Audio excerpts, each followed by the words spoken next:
1021 WDRM on Music Row with Dingo. Sponsored by University Kia.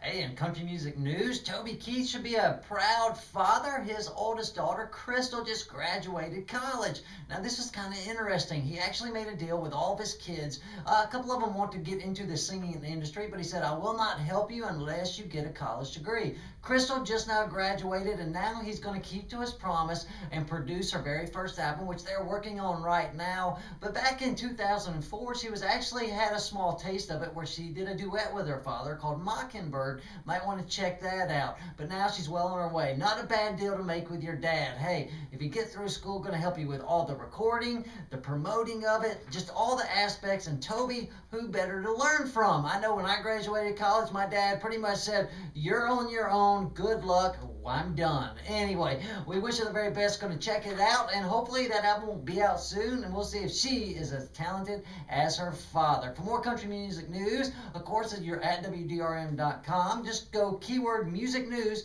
You can find more news right there. All of this brought to you by University Kia.